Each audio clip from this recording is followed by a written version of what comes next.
Hello guys, मैं हूं नवीन और शुरू करते हैं हमारी वीडियो की तरफ। आज हम बात करेंगे हमारी माँओं की सबसे बड़ी इन्वेस्टमेंट जो वो छुपा छुपा के रखती थी। और जब भी पुराने समय में जब भी प्रॉब्लम्स आती थी तो हम अपने घर में लेडीज़ या फिर जो भी ओल्ड लेडीज़ होती थी उनसे हम पूछा करते थे कि कुछ हो सकता है क्या। तो वो अपने अपने तिजोरियों में से छोटे छोटे गहने लेके आते थे, थोड़े थोड़े पैसे बचा के लेके आते थे। तो उससे हम लोग अपने पुराने टाइम्स में जो भी बैड टाइम्स होते थे उसे फेस किया करते थे। ठीक है, तो उसी तरीके से आज के टाइम पर भी गोल्ड अगर आप एज ए इन्वेस्टमेंट रखना चाहते हैं तो काफ़ी अच्छा सोचा है आपने। और आप अलग अलग तरीके से गोल्ड में इन्वेस्ट कर सकते हैं। जैसे गोल्ड में ETFs होते हैं।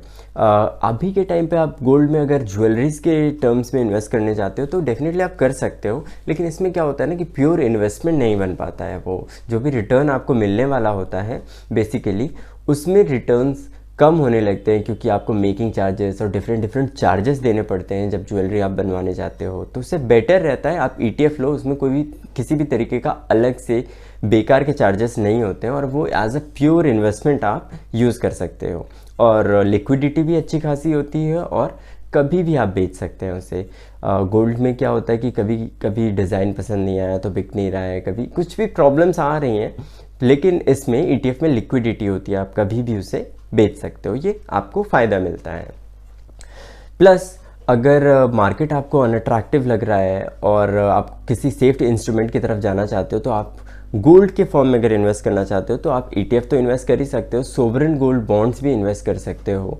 बॉन्ड्स में आपको एक रिटर्न मिलेगा, इंटरेस्ट मिलेगा और जो मेचोरिटी डेट पे आपको एक एप्रिसिएशन भी मिलता है। ठीक है, तो आपको दो तरीके से बेनिफिट मिलते हैं। इवन कुछ बॉन्ड्स तो आपको टैक्स सेविंग का भी ऑप्शन देते हैं, तो मतलब आपका टैक्स भी बच जाता है इसमें।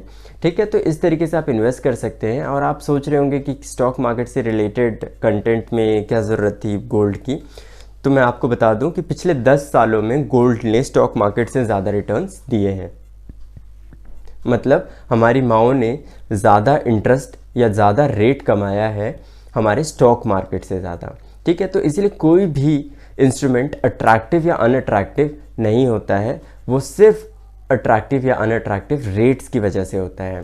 कौन से रेट्स आपको अच्छे मिल रहे हैं और कितनी सेफ्टी है। सपोज़ मैं आपको एग्जांपल देता हूँ। सपोज़ आपके पास दो इंस्ट्रूमेंट्स हैं, FD और गोल्ड। अगर गोल्ड आपको 2% दे रहा है और FD 6% दे रहा है तो यहाँ पर आपका जो FD है वो अट्रैक्टिव हो जाता है अपने आप ही, और जो गोल्ड होता है वो अनअट्रैक्टिव होता है इन कंपैरिजन टू FD अपने आप। ठीक है, और वहीं पर अगर गोल्ड 9% जो कि आज तक देता आया है वो उसके कंपैरिजन में अगर हम FD को रखते हैं जो कि 6% बनाता है तो डेफिनेटली हमारा जो गोल्ड है वो काफ़ी ज़्यादा अट्रैक्टिव हो जाता है इन कंपैरिजन टू FD।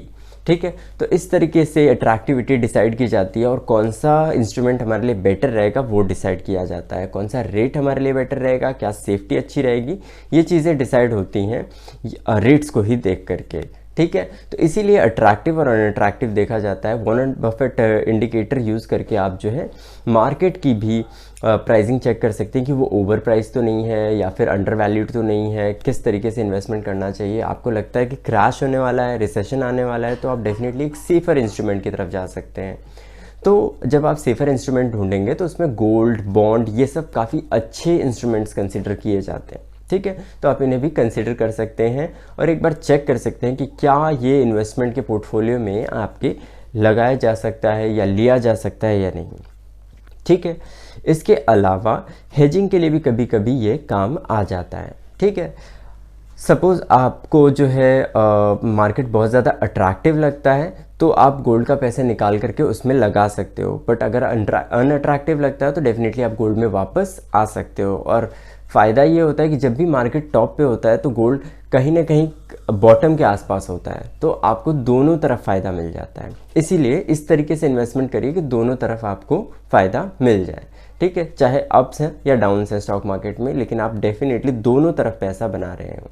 तो इस तरीके से आपको अपना जो स्ट्रैटेजी होना चाहिए वो बनाना चाहिए। ठीक है, इससे रिलेटेड गोल्ड से या सोवरेन गोल्ड बॉन्ड से कोई भी तरीके का आपको क्वेश्चन होता है तो डेफिनेटली आप मुझसे पूछ सकते हो। Thank you so much.